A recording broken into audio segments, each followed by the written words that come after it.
Unidade 1. Produção, circulação e trabalho. Aula 5.2. Conteúdo: Segunda Guerra Mundial 2. Habilidade: analisar o desenrolar da Segunda Guerra Mundial e suas consequências. Muito bem, gente, estamos de volta para a nossa segunda aula de hoje. O professor Amaury, ele vai ficar acompanhando vocês pelo chat público, tá? Para que vocês possam tirar suas dúvidas, para que vocês possam interagir. Fiquem aí à vontade, não se preocupem, que qualquer coisa ele estará à disposição de vocês. Agora, então, vamos comigo aprender a aprender um pouco mais. Já estamos de volta. Eu gostaria agora de convidá-los para vocês entenderem um pouco mais de como começou, como iniciou o conflito.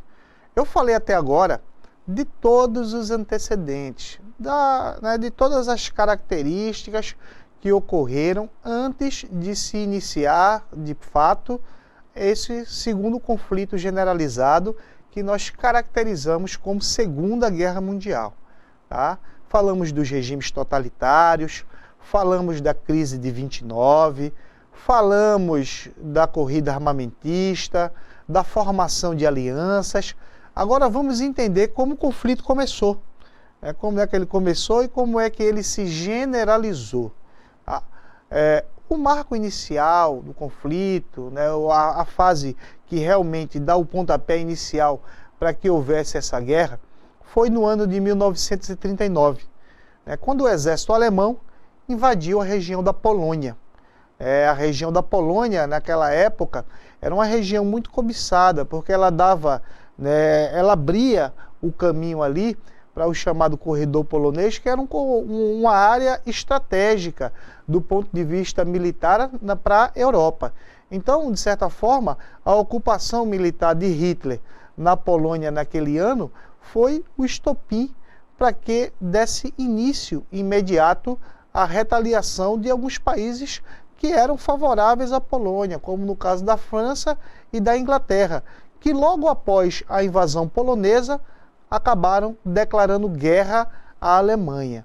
Foi a partir daí que os outros países que faziam a composição das alianças, principalmente a aliança que era formada pela própria Alemanha com a Itália e o Japão, que era caracterizada ali chamada de países do eixo, começaram também a contra-atacar. Eles fizeram uma investida, na realidade, de contra-ataque. Foi isso que ocorreu e é a partir daí que o conflito começa a se generalizar. Eu trouxe para vocês uma imagem para que vocês possam observar, basicamente, e tentar visualizar o que aconteceu praticamente. Ali, quando eu falei para vocês corredor polonês, ali a região da Polônia está bem no meio. Vocês podem prestar atenção aí na cartela. A região da Polônia, do corredor polonês, está no meio ali, que dá para frente ali do chamado Mar Báltico. E nós temos aí duas frentes distintas do mapa da Alemanha, uma parte amarela e a parte verde. Nessa época, na verdade, ainda nós não tínhamos a subdivisão em Alemanha Oriental, Ocidental. Isso vai ser uma coisa do pós-Segunda Guerra Mundial, mas em termos de visualização geográfica e cartográfica, isso aí vai servir para a gente poder visualizar o que era de fato o corredor polonês. Durante a guerra, nós vamos ter algumas fases distintas. Pode colocar a próxima cartela no ar, diretor, por gentileza. Isso aí. Vamos ter algumas fases. A primeira fase desse período, que nós classificamos aí como desenvolvimento de fatos históricos importantes, ele vai ocorrer entre meados de 1939 e de 1941. E ele foi marcado por vitórias sucessivas dos países do eixo. Quais são, novamente, os países do eixo, para a gente deixar isso bem claro? A Alemanha, a Itália e o Japão, que eram liderados pelas forças armadas desses países. Essas investidas invadiram o norte da França, da antiga Iugoslávia, da própria Polônia, como nós vimos anteriormente, no caso da invasão alemã, da Ucrânia, da Noruega e de territórios, né, em parte do continente africano. O Japão acabou anexando a região da Manchúria, que é aquela região que eu tinha citado para vocês, né, na qual o Japão invadiu em 1937, que era um território ali chinês, enquanto a Itália acabou conquistando a Albânia e alguns territórios na Líbia. Ora, durante o processo de partilha afroasiática no século XIX, a Itália, né, já tinha conquistado alguns territórios também, né, no continente africano, e aquela parte ali da Líbia, né, que é na parte, né, próxima ali à parte norte, entre a parte norte e nordeste do continente africano, é um país ali vizinho, praticamente ali da Argélia, da Tunísia, do Marrocos e do próprio Mar Mediterrâneo. Quer dizer que essa expansão ela acabou atravessando fronteiras. Vocês podem observar que o conflito acaba saindo ali da região, da Europa e vai se estender para a África, vai se estender próximo à região dos Balcãs, também lá no leste europeu. Realmente o título de guerra mundial vai começar a cair como uma luva naquele momento, pelo fato dessa generalização. Logo a seguir, eu trouxe para vocês uma imagem muito curiosa, que é de um avião, um dos aviões da época, da esquadra alemã, em forma de tubarão. Isso aí, de certa forma, é uma representação, né, do medo, para que esses aviões, realmente, além de transportarem bombas, transportarem os pilotos, eles também tinham essa aparência com o propósito mesmo, com o objetivo de intimidar. Eles foram projetados para intimidar, né? Essa aparência aí de tubarão, é até curioso, mas eu resolvi trazer essa imagem para que vocês pudessem observar e visualizar. A partir de 1941, pode trazer a próxima cartela, diretor. Isso. Houve um fato que mudou de forma significativa os rumos da Segunda Guerra Mundial. O Japão, ele resolveu atacar a base norte-americana de Pearl Harbor. Pearl Harbor era uma base, ela existe ainda hoje, tá? Que fica no Oceano Pacífico, lá no estado do Havaí, que é um dos 2 estados descontínuos dos Estados Unidos. O Havaí, e o Alasca são estados que não estão dentro daquela faixa territorial dos Estados Unidos. Os Estados Unidos, ao total, ele tem 50 estados, 48 contínuos assim de terra firme e 2 descontínuos, que é o Alasca e o Havaí. E essa base norte-americana, uma base militar dos Estados Unidos, ela localiza-se lá no Havaí e acabou sendo bombardeada pelo Japão no ano de 1941. Após esse fato, foi considerado uma traição pelos norte-americanos e os Estados Unidos entraram em confronto, direto com as forças dos aliados contra o Japão, contra a Alemanha e contra a própria Itália. Ou seja, esse embate acabou acirrando os ânimos naquele período. Para a gente ver um pouquinho, fixar isso aí, eu trouxe 2 imagens, para a gente ver como é que foi esse ataque aéreo, um ataque surpresa dos japoneses, um ataque em massa, e logo a seguir, para a gente entrar no clima já do ápice aí do conflito, eu trouxe para vocês um vídeo para que vocês possam visualizar e entrar no clima da Segunda Guerra Mundial. Vamos lá.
Precisamos dos aviões abastecidos e carregados agora. Me diz o que é que está acontecendo. Danny, que barulho é esse? Vocês estão treinando tiro ao alvo? Acho que entramos na Segunda Guerra Mundial.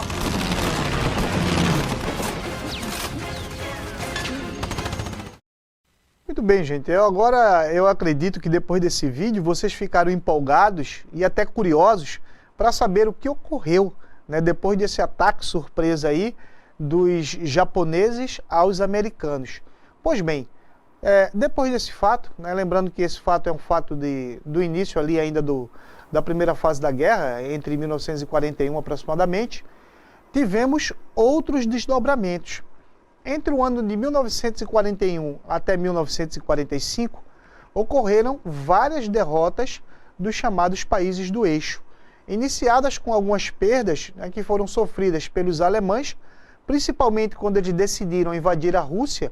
O inverno russo era muito rigoroso, né, ainda é, e isso, de certa forma, né, foi uma precipitação do Hitler, e nesse período ocorreu uma regressão das forças ali, das tropas dos países do eixo, que sofreram derrotas seguidas, né? Tanto os próprios alemães acabaram sofrendo derrotas, os italianos, o Mussolini acabou sendo preso e depois, né, assassinado, o Hitler também, e a entrada dos Estados Unidos ao lado dos países aliados deu uma grande impulsão para que esses países pudessem, de certa forma, se opor às forças, né, que eram muito fortes dos chamados países do eixo. Ou seja, né, quando os Estados Unidos entrou de cabeça mesmo na batalha, com o seu grande arsenal bélico, as coisas ficaram mais complicadas para a Alemanha, para a Itália e para o próprio Japão. Da mesma forma como ocorreu na Primeira Guerra, né, quando da época a Rússia saiu, em 1917, para fazer sua revolução, os Estados Unidos também entrou porque apoiavam, eles tinham fornecido armamento para os ingleses. Então, basicamente, até 45 foi isso que aconteceu. Então vamos agora para o nosso Fazendo e Aprendendo. Muito bem. Agora, outra pergunta aberta que eu trago para vocês, uma pergunta para vocês também raciocinarem um pouco e chegar a uma resposta satisfatória, que é o seguinte: explique com as suas palavras os motivos que deram início à Segunda Guerra Mundial, tá? E o porquê. Lembre-se que eu estou acrescentando agora e o porquê, tá bom? Realmente, um dos principais motivos ali foi a invasão do corredor polonês pela Alemanha, que acabou gerando um efeito dominó ali, onde os outros países que estavam também envolvidos na política de alianças militares acabaram generalizando o conflito. E, posteriormente, ele tornou-se mundial. Meus parabéns para todos que conseguiram, acertar. Claro que existem outros fatores, mas esses outros fatores que iremos evidenciar agora, já numa fase final do conflito, já ali próximo a 1945, é quando iremos evidenciar no nosso Aprender a Aprender. Muito bem, gente, já estamos de volta agora para a nossa quarta parte da aula de hoje. Essas aulas do EJA são divididas em momentos distintos, até mesmo para que a gente possa especificar esses momentos e dialogar um pouco mais nas nossas interações. Então vamos para a nossa quarta parte da aula desta noite. Espero que até agora vocês estejam compreendendo, que estejam gostando. Isso é muito importante, vocês também nos darem esse retorno, para que a cada dia a gente possa melhorar mais as aulas. Tá? Então eu peço aos professores presenciais, aos alunos, que nos deem esse retorno. Isso é bacana, isso é importante, para a gente acompanhar aí o andamento do trabalho. Agora, gente, vamos entender como é que o conflito foi concluído, como ele terminou de fato, tá? E também vem uma curiosidade. Até agora eu não vi perguntas de vocês em relação à participação do Brasil na Segunda Guerra, tá? A gente teve também uma participação durante esse processo. A guerra se generalizou, a guerra acabou tomando um caráter mundial. O Brasil, na Primeira Guerra, ele acabou tendo uma participação mais discreta, só praticamente mais ali com fornecimento de matérias-primas, mas só que na Segunda Guerra o Brasil tem uma participação direta, mais objetiva. Na verdade, ele enviou para a região da Itália ali, na região onde a gente compreende ali como a região do Monte Cassino, os chamados pracinhas da FEB, das Forças Expedicionárias Brasileiras. Era um grupo militar ali que acabou sendo enviado para a Itália justamente para combater o regime fascista do Benito Mussolini. Pracinha é uma gíria que é utilizada para caracterizar soldados, até mesmo oficiais, que foram combater o regime fascista lá na Itália naquele período. Foram aproximadamente cerca de 25 mil soldados brasileiros que conquistaram essa região do Monte Cassino, somando uma importante vitória para os aliados. Claro que naquele período aconteceram baixas, também, infelizmente, nós perdemos soldados, vidas foram ceifadas naquele período, mas o Brasil, nesse sentido, teve uma participação efetiva dentro dessa conjuntura dos países aliados. Lembrando, quais são esses países aliados? O próprio Brasil, que se aliou ali aos Estados Unidos, que se aliou à Inglaterra, aos franceses. Então, essa conjuntura é bastante importante e interessante a gente também compreender. Outra curiosidade, naquela época, o Brasil, mesmo lutando ao lado desses países aliados contra países que tinham regimes ditatoriais, como no caso da Alemanha e da Itália, nós também tínhamos uma espécie de ditador aqui no poder, que foi o Getúlio Vargas. Na época, entre 39 e 45, ali, no período da Segunda Guerra, o Vargas era um ditador aqui. 2 anos antes de iniciar a Segunda Guerra, ele deu o que a gente pode caracterizar como um golpe ali de Estado e assumiu o poder no Brasil em 1937, portanto, 2 anos antes do início da Segunda Guerra Mundial, como um ditador. Mas como ele devia muitos favores aos Estados Unidos, porque ele acabou fazendo vários empréstimos ali na tentativa de modernizar o país, ele acabou lutando ao lado dos países aliados. Isso aí é uma curiosidade que a gente acaba trazendo para vocês e é importante, nesse sentido, a gente poder problematizar. E para a gente entrar nesse clima, para a gente entender como é que esse conflito ocorreu, vamos agora ver um vídeo que vai trazer alguns depoimentos de pracinhas que participaram da Segunda Guerra Mundial lá na Itália. Então vamos lá.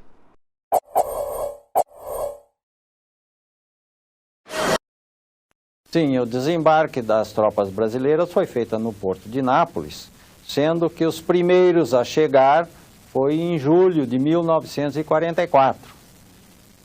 Nós fomos incorporados ao 5º Exército dos Estados Unidos. Nós tínhamos ali descendentes de italianos, de alemães, de portugueses, de antigos colonizadores do Brasil, pretos, mulatos, nipônicos, e esta tropa causou uma impressão estranha àqueles soldados de outros países que estavam lá no continente italiano.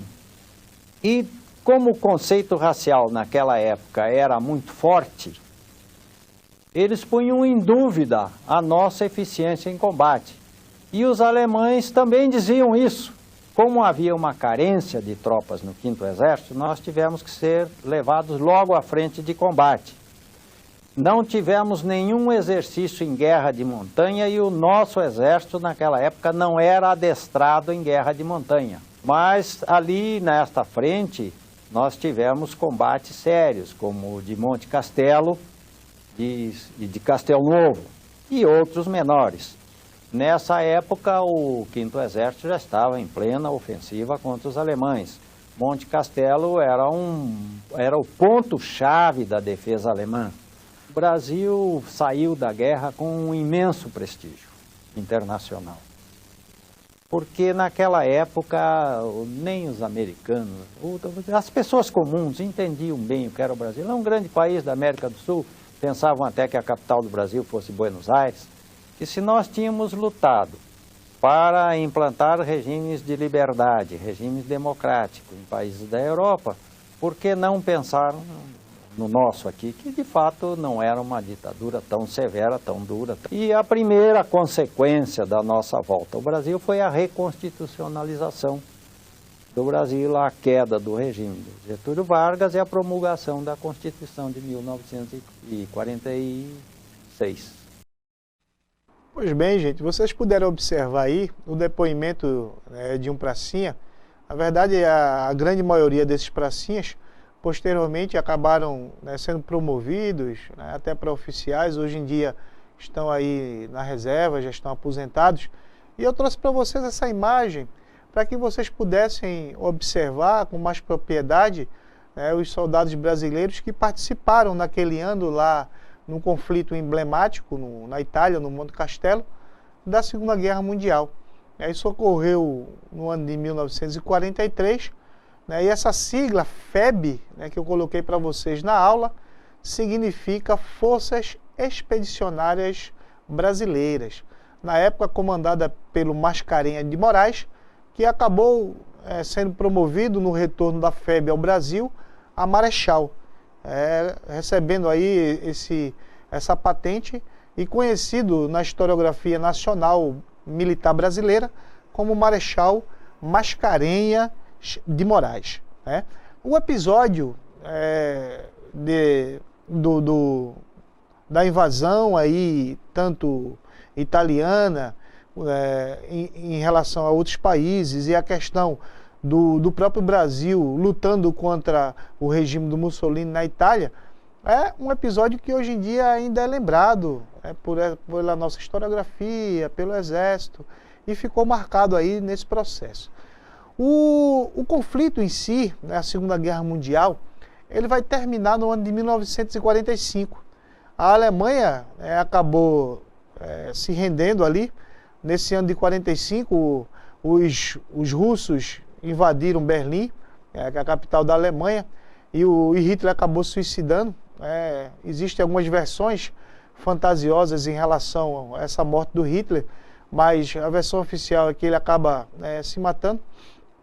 E na Itália, o Benito Mussolini ele é pego e é assassinado. E o Japão, ele ficou ali na Berlinda e foi o último país que acabou assinando a rendição. Na verdade, na época, o presidente dos Estados Unidos fez uma pressão muito forte em relação aos japoneses e eles não tiveram outra alternativa senão se renderem. O governador Hirohito acabou recebendo um telefonema lá em Tóquio dizendo que se o Japão não se rendesse, a próxima cidade que iria ser bombardeada, além de Hiroshima e Nagasaki, que foi bombardeada pelos Estados Unidos com a bomba atômica, seria Tóquio. Então, os japoneses não tiveram outra alternativa senão se render. Mas, na verdade, esse episódio emblemático que foi o bombardeio a essas duas cidades japonesas, a cidade de Hiroshima e a cidade de Nagasaki, ele já era praticamente desnecessário. Os Estados Unidos só fez isso para demonstrar força, força política, força bélica, porque o Japão estava praticamente rendido, a guerra já tinha também praticamente acabado e não existia mais essa necessidade, entre aspas, de mostrar esse poderio bélico. É uma coisa totalmente desnecessária, onde morreram várias pessoas civis que não tinham nada a ver com o conflito. Mais adiante, para vocês só observarem a dimensão da explosão da bomba atômica, eu trouxe para vocês a imagem do que a gente classifica como o grande cogumelo, que foi o efeito que uma das bombas atômicas, quando foram soltadas numa das cidades japonesas, causou. Inclusive, hoje em dia, muitas pessoas ainda sofrem com as consequências da radiação, da radioatividade. E para que vocês possam observar um pouco mais e tentar entrar nesse universo aí de drama do povo japonês, eu trouxe um pequeno vídeo falando sobre a bomba atômica em Hiroshima e Nagasaki. Então vamos assistir, prestem bastante atenção. O maior crime de guerra já desferido contra a humanidade. O holocausto nuclear contra as cidades japonesas de Hiroshima e Nagasaki. Crime do qual seus culpados não foram acusados, muito pelo contrário. Foram saudados como heróis simplesmente por terem vencido a guerra e movido uma propaganda capaz de fazer o mundo inteiro se esquecer do horror nuclear. Mas o mundo inteiro não se esqueceu do verdadeiro culpado, a maior nação terrorista de todo o planeta, os Estados Unidos. Harry Truman, presidente naquela época, em agosto de 1945, autorizou o bombardeio com armas de destruição em massa, bombas atômicas, sobre Hiroshima e Nagasaki, matando quase 200 mil civis. Grandes estrategistas de guerra desaconselharam o presidente a utilizar armas atômicas, propondo como alternativa um grande bloqueio marítimo, por exemplo. De acordo com especialistas, essas manobras seriam suficientes para acabar com a guerra. Mesmo assim, Harry Truman ignorou e acabou por decidir o destino de 2 cidades e de centenas de milhares de vidas humanas. No dia 6 de agosto de 1945, aviões estadunidenses se aproximaram do primeiro alvo, Hiroshima. A então 7ª maior cidade japonesa, com 350 mil habitantes, foi atacada por Little Boy. Até o fim do ano, decretou a morte de aproximadamente 150 mil japoneses. Não satisfeitos com tamanha atrocidade, apenas 3 dias após este ataque, no dia 9 de agosto, os estadunidenses atacaram a 2ª cidade-alvo, Nagasaki. Seus 175 mil habitantes foram vítimas de Fat Man, segunda e mais poderosa bomba que vitimou aproximadamente 70 mil seres humanos na contabilidade macabra feita em dezembro de 1945.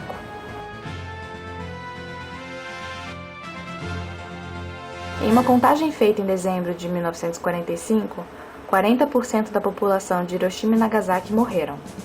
86% que estavam até 1 quilômetro do centro da explosão foram mortas instantaneamente. No centro do ataque, tudo virou pó, não havia cadáveres. Em uma comparação meramente ilustrativa, é como se nos ataques de 11 de setembro, ao invés de terem morrido 3 mil pessoas, morressem 4 milhões de pessoas. E isso não é tudo, pois os efeitos da bomba não são apenas a morte e a destruição imediatas. Até hoje, por causa da radiação, continuam morrendo pessoas vítimas de problemas herdados geneticamente de seus pais e avós, como deformações físicas, câncer congênito, problemas de esterilidade e outras doenças. As vítimas da radiação apresentam febre e hemorragias arroxeadas na pele. Depois surge a gangrena e o cabelo cai. Esta morte dolorosa não era coisa na qual os estadunidenses desejariam para o público se concentrar após o lançamento das bombas. Afinal, os Estados Unidos da América haviam assinado 2 tratados, um que bania o uso de armas envenenadas na guerra e outro, em 1938, que concordava em tornar ilegal o bombardeio intencional de civis. Muito bem, gente, vocês puderam observar aí os efeitos nocivos, né, que foram aí apresentados no vídeo e que essas 2 cidades japonesas sofreram, tanto a cidade de Hiroshima quanto a cidade de Nagasaki. Na verdade, depois desse bombardeio, o conflito terminou. A Segunda Guerra Mundial vai ter seu epílogo ali, seu fim, no ano de 1945. No mesmo ano ali, mais adiante, na verdade vai ser entre 45 e 47, todo o processo vai se prolongar um pouco mais, vai ser criada a ONU, que é a Organização das Nações Unidas, que vai ficar no lugar da antiga Liga das Nações, que tinha sido criada depois do final da Primeira Guerra Mundial, ali próximo a 1919, cujo objetivo principal da ONU seria a manutenção da paz entre as nações. Porém, após o final do conflito, inicia-se um período conhecido como Guerra Fria, que vai ser um embate ali mais ideológico, não teve um embate bélico, que foi focado, foi centrado ali entre os Estados Unidos e a União Soviética. Isso aí é um assunto que a gente vai ver mais adiante, mas eu trouxe aí uma figura para que ilustra um pouco desse conflito. Do lado esquerdo da tela aí, esse pássaro com a bomba nas costas, em formato da bandeira dos Estados Unidos, a águia ali, que é o símbolo norte-americano, representando os Estados Unidos. E do lado direito da tela, vocês podem ver também um urso aí representando né, com a bomba nas costas, representando a bandeira da antiga União Soviética. Uma curiosidade, durante a guerra eles eram aliados, só que após a guerra eles tornaram-se inimigos ferrenhos, né, muito mais pelas divergências ideológicas, porque os Estados Unidos defendia o capitalismo e os russos ali, os soviéticos, defendiam o comunismo, o socialismo. Depois, nas aulas sobre Guerra Fria, nós vamos entender melhor esses conceitos. Muito bem, muito obrigado aí a participação de vocês. Fico feliz de estarmos correspondendo com as expectativas, não só aí dos nossos amigos de Beiruri e de Tapauá, mas de todas as outras comunidades. Espero que vocês estudem bastante nesse final de semana, que na próxima terça-feira nós teremos a nossa revisão e avaliação dessa primeira unidade. Até lá, muito boa noite.